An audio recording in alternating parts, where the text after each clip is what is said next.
யோக ஞான சித்தர் ஓம் ஸ்ரீ ராஜயோக குரு சரணம். யோக ஞான சித்தர் ஓம் ஸ்ரீ ராஜயோக குரு சரணம்.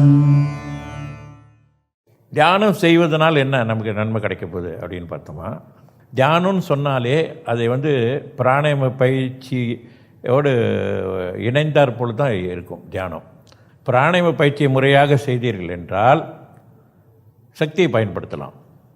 பிராணாயாம பயிற்சியும் செய்யாமல் இருந்தீங்கன்னா சக்தியை பயன்படுத்த முடியாது.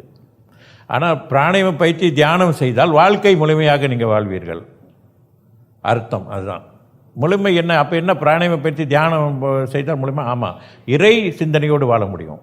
ஒரு வருஷம் இறை சிந்தனையோடு வாழும்போது வாழ்க்கை முழுமையாகும். இப்போ விரதங்கள் எடுக்கிறீங்க, கோயிலுக்கு, அதெல்லாம் கண்டிப்பாக செய்ய வேண்டிய ஒரு விஷயந்தான். அது உங்களுடைய எந்த தடையும் கிடையாது. அதுபோல் ஏற்கனவே சில வழிமுறைகள் வழிபாடுகள்லாம் செஞ்சுட்டு இருங்க. அதுக்கும் இதுக்கும் சம்மந்தமே கிடையாது. இந்த சக்தி, யோக சக்தி என்பது எல்லாத்தையுமே முழுமையாக்கி கொடுக்கும், ஆக்கும் சக்தி. ஆக அது அதனால் எந்த தடங்களோ பாதிப்புகளோ உருவாவதற்கு எந்த வாய்ப்புமே கிடையாது. அதனால் நீங்கள் விரதம் இருக்கிறீங்களா, இறை வழிபாடு ரொம்ப நல்லது.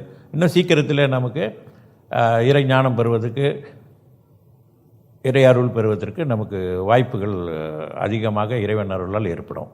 அதனால் ஆலயத்துக்கு போகிறது, வீட்டிலிருந்து பூஜைகள் செய்கிறது, வழிபாடு செய்கிறது, இறை நாமம் சொல்கிறது, இதெல்லாம் ரொம்ப முக்கியமான ஒன்று. யோக ஞான சித்தர் ஓம் ஸ்ரீ ராஜயோக குரு சரணம்.